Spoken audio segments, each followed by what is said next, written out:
Hello guys, welcome back to another Android app development tutorial, and this week we are going to talk about button widget, like how to add it in our applications and how we should interact with it when pressed. Not only that, but we will also see some of the customization stuffs, like if the button is in the pressed state or even if it is in disable state or in enable state.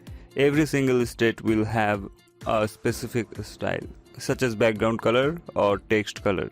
However, in this video, we will take a look at how to add button and implement the click events. Hi, my name is Subhajit and I make videos on Android applications. So guys, if you haven't subscribed this channel yet, please subscribe to my channel, and as always, your support encourages me to make more contents. Alright, let's jump into the Android Studio.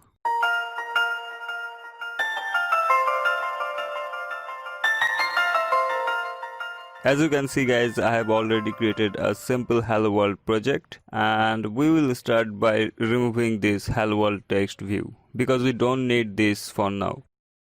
Now let's add a button from the palette, which you can find in the common section,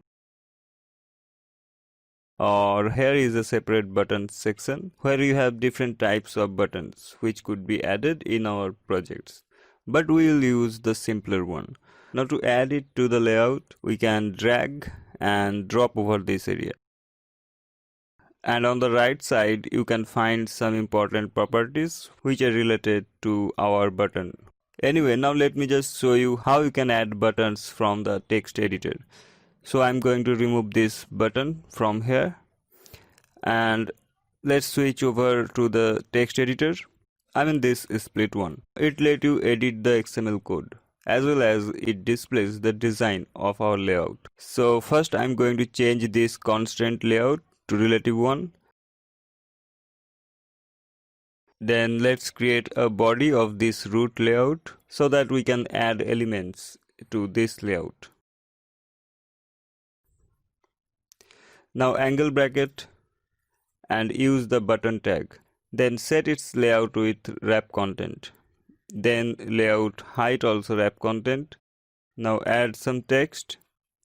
Let's say next.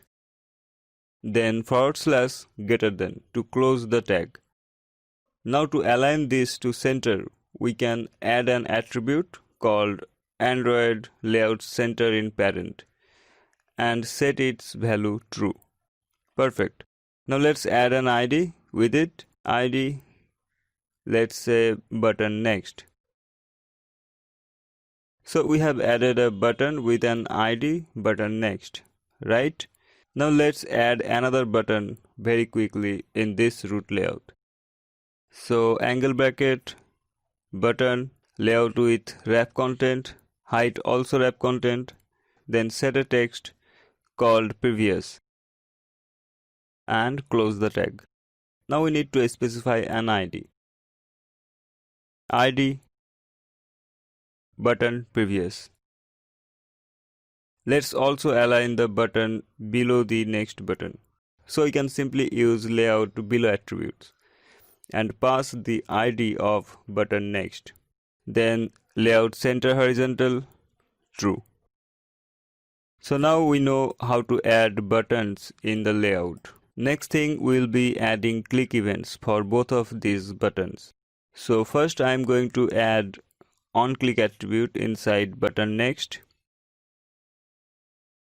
and pass a name of the onClick method. Let's say button next. And soon after this declaration, we must have to write a public void method with the name of button next in this main activity. However, they have an option to override that method from the XML. So you can simply press Alt Enter, then select Create option. And this is what we need.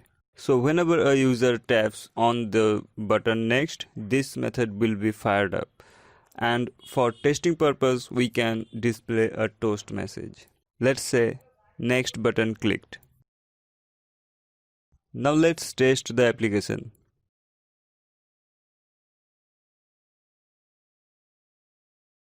You can see the toast message, next button clicked.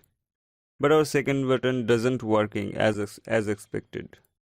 So what we'll do is simply follow the same steps as we have done for our button next.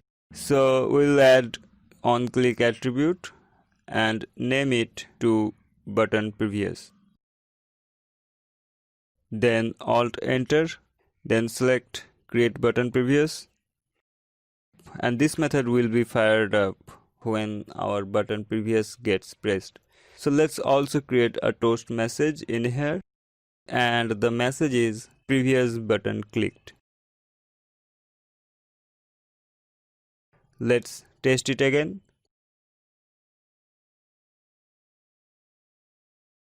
As you can see guys, the message next button clicked, and for this button, see, previous button clicked.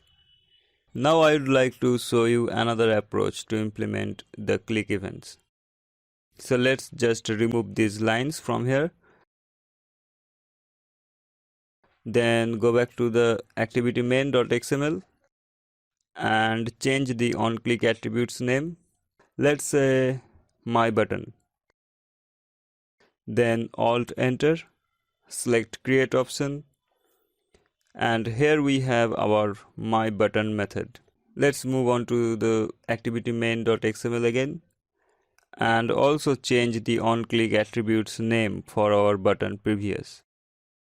So I'll simply copy this name and paste it in here.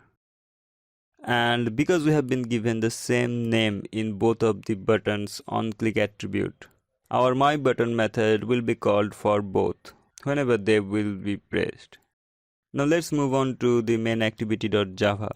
Here we have our my button method. Now we have to determine which button has been clicked by their ID, and using this view object we can get the clicked button's ID by calling getID method. So let's see how to do that. Int ID equal to view dot getID. Then switch, pass the ID, curly braces, then case r.id dot button next, and the rest of the code will go inside here. For now we will display a toast message, and the message is next button. Then break this case. Let's do the same thing for our second button. So case r.id dot button previous, then toast, and the message is previous button. Then break the case, and that's it. Let's test our application again.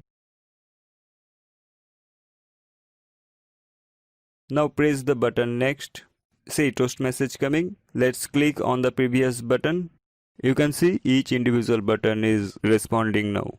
So this is not ending here. I'm just going to split up this video, and in the next one I'll be showing you another 2 ways to implement click events. So do not miss that video. And if you still have any questions or suggestions, please let me know in the comment box. And if you think this video helped you a little bit to improve your Android app development skills, hit the like button, share with your friends, and subscribe for more contents.